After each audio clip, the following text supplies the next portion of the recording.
তেনেকৈ চিনিও পোৱা নাই, জানিও পোৱা নাই। তথাপি আমাৰ যিখিনি অসমীয়া সমাজৰ এটা পৰম্পৰা চলি আছে যে বিয়াৰ আগদিনা আমি দৰাক কইনা ঘৰলৈ নিমন্ত্ৰণ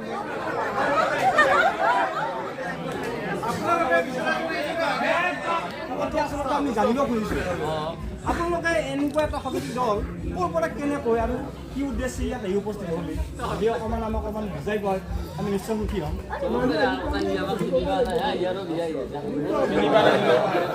ৰভাৰলী উপস্থিত থকা আটাইলৈ ধন্যবাদ জ্ঞাপন কৰিছোঁ।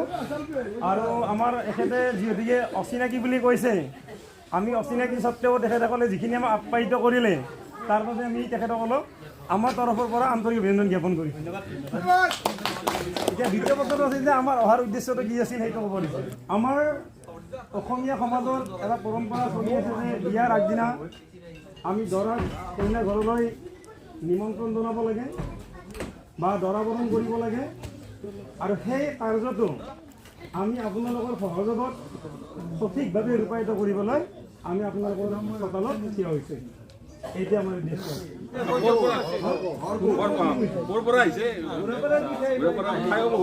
তাৰমানে কথাটো হ'ল এতিয়া ঘূৰাপাৰাৰ কথাটো হ'ল যে আমি যদি গাঁও হিচাপত ঘৰখন দুটা পৰিয়াল ঘূৰাপাৰাতে হয়, আকৌ যদি চুবা ভিত্তিক ভাগ কৰিব যাওঁ, এইটো মানে যদি ডিভাইড কৰিব যাওঁ তেতিয়া স্বৰ্গীয় গুৰুচৰণ দাসৰ আৰু মিনতী দাসৰ ঘৰটো পৰিব দ্বিতীয় চুবা আৰু স্বৰ্গীয় খগেন মলীয়া আৰু মামনি মলীয়াৰ ঘৰটো পৰিব ঘূৰাপাৰা প্ৰথম চুবা।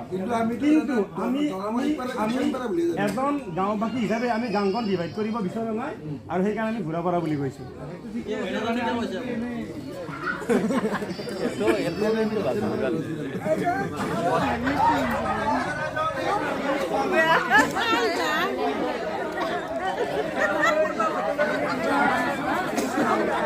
মুখখন দেখাব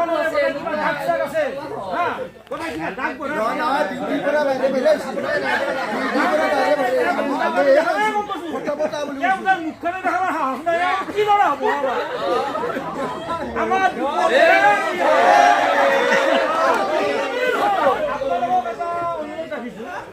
আপোনালোকক মানে আটাই লৈ যে এওঁৰ এই কাৰ্যটো পানীত সোনকালে সমাপন আৰু আমাৰ ৰভাতলী সুন্দৰী যুৱতী বহুত আছে হা, বাৰু যদি কোনোবা এটা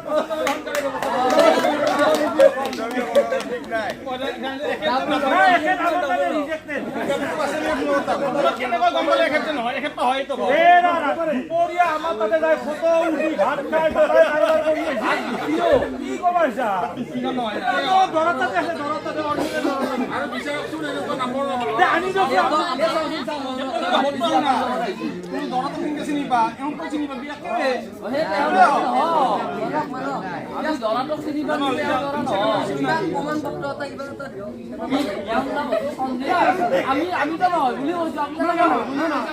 আপোনালোকৰ মতে হয় নেকি? আপোনালোকৰ মতে হয় নহয় নেকি?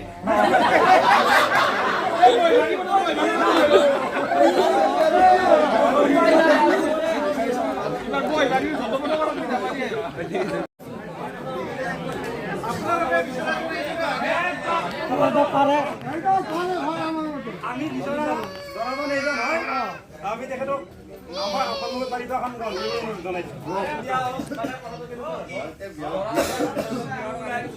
এতিয়া আমি যেনেকৈ দিছোঁ তেনেকৈ আপোনালোকে দিব নোৱাৰি, বুজি পাইছোঁ? যিমান আছে গোটেই কৈ দিয়, আমি আকৌ বেয়া নাপাওঁ।